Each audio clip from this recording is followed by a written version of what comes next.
नमस्कार दोस्तों, मैं पंडित शिव कुमार शास्त्री ज्योतिषाचार्य, दूरदर्शन आकाशवाणी प्रोग्रामर। आज पुनः अपने YouTube चैनल शास्त्री सरल के माध्यम से आपके समक्ष अपनी एक छोटी सी रचना लेकर के प्रस्तुत हूँ साथियों। तो आइए सुनते हैं। आज का विषय है कि छोटी छोटी बातें कभी कितनी बड़ी हो जाती हैं और रंग में भंग कहाँ पैदा हो जाए कोई नहीं जानता। और बात शुरू करते हैं महाभारत से। महाभारत में युधिष्ठिर ने जो है राजसूय यज्ञ ठाना था और उस यज्ञ में सबको बुलाया गया था। उस यज्ञ में कितने क्लेश हुए सब जानते हैं। दुर्योधन कोषाध्यक्ष था और बड़ी खुशी थी जो है वहाँ हस्तिनापुर में सब लोग आ रहे थे, उनका स्वागत हो रहा था, उनका सम्मान हो रहा था। उसी में एक छोटी सी बात द्रौपदी की देखिए कहाँ पहुँच गई और क्या कर डाला। वही कहना है कि औरतों का कभी कभी मस्खरापन बहुत बुरा हो जाता है। कहना पड़ा कि रंग महल के सुरंग में न भंग घोलती। रंग महल में सुंदर राज तिलक का उत्सवी रंग चल रहा था, लेकिन उसमें जो है भंग घोला द्रौपदी ने, क्योंकि दुर्योधन जल को थल समझ बैठा और फिसल करके गिर गया। तो द्रौपदी ने कहा कि अंधे को अंधा पैदा होता है। बस यहीं से बात खराब हो गई, रंग में भंग हो गया। इसलिए कहना पड़ा कि रंग महल के सुरंग में न भंग घोलती और शान को गुमान की तुला में न वो तोलती। अपना राजसी शान और अपना अहंकार उसने जो है दुर्योधन पर उड़ेल दिया। शान को गुमान की तुला में न वो तोलती तो द्रौपदी न खोलती अबोध क्रोध के नयन। क्रोध जो है, गुस्सा बड़ा अबोध होता है, वो केवल विनाश जानता है, उसको जगाना नहीं चाहिए। बड़े मगन होकर के जो है दुर्योधन शामिल होने आया था अपने भाई के यज्ञ में, और कहाँ वो सोया हुआ गुस्सा जगा दिया द्रौपदी ने कि द्रौपदी न खोलती अबोध नैन क्रोध के तो खिलखिला के तात को न व्यंग बात बोलती। जैसे दुर्योधन गिरा पानी में, तैसे जो है द्रौपदी ने कहा, अरे अंधे के तो अंधे ही होते हैं, तो जन्मजात अंधा है इसलिए गिर पड़ा। ये बात दुर्योधन को चुभ गई। अब देखिए, मन वचन या कर्म से कोई पाप हो जाता है तो उसका परिणाम जरूर आता है। चाहे आपके साथ भगवान ही क्यों न खड़ा हो, आपको उसका परिणाम भोगना पड़ेगा। इसलिए कहना पड़ा कि कर्म कुटिल होंगे तो परिणाम कुटिल आएंगे। जहां सत्कार का मामला था वहां कुटिलता प्रदर्शित कर दी गई, अपने मन का पाप निकाला गया।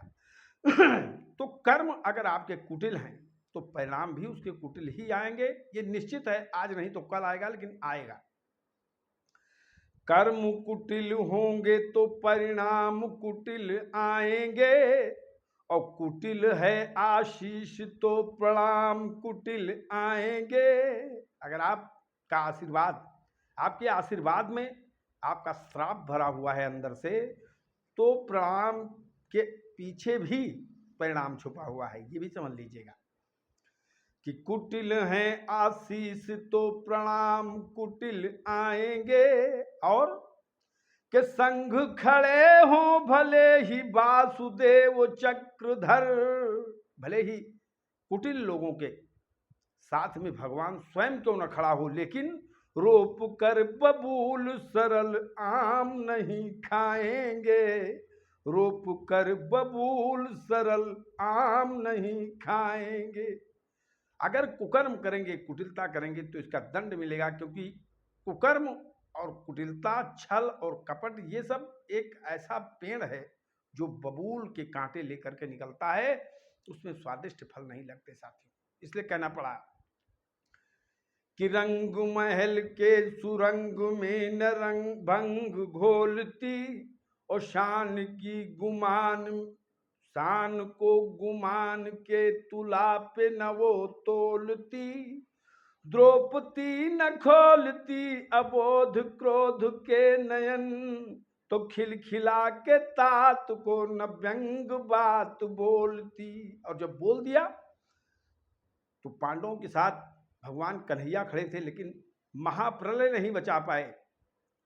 तमाम पुत्र द्रौपदी के मारे गए और तमाम प्रिय लोगों का वियोग हो गया, परिवार टूटा, वो अलग से। इसलिए महिलाओं को बहुत संभाल करके बोलना चाहिए। अगर उनसे गलती हो जाए तो पुरुष यदि संस्कारी और सभ्य हैं तो उसकी क्षमा प्रार्थी होकर के उस विनाश को टाल देना चाहिए। तो साथियों, कहना पड़ा कि कर्म कुटिल होंगे तो परिणाम कुटिल आएंगे, और कुटिल है आशीष तो प्रणाम कुटिल आएंगे। संघ खड़े हों भले ही वासुदेव चक्रधर, तो रोप कर बबूल सरल आम नहीं खाएंगे। रोप कर बबूल सरल आम नहीं खाएंगे, आम नहीं खाएंगे। इसलिए साथियों, प्रिय वाक्य प्रदान इन सर्वे तुसंत जनतवा, तस्मात् तदेव वक्तव्यम वचने किम दलिद्रता। जब मीठी भाषा से सारा संसार सम्मोहित हो सकता है तो कठोर भाषा का प्रयोग क्यों किया जाए। इसलिए कहा गया है, शास्त्र भी कहते हैं कि सत्यम ब्रूयात प्रियम ब्रूयात। अगर सत्य भी बोलना है तो बड़े प्यार से बोलो, नहीं तो बहुत दिक्कत हो जाएगी। साथियों, इसी बात के साथ हम अपनी वाणी को विराम देते हैं और हमारी कविता को सुनिएगा, निसंदेह आपको कुछ न कुछ सीख प्राप्त होगी। हरिओम शरणम, जय जय श्री गणेश।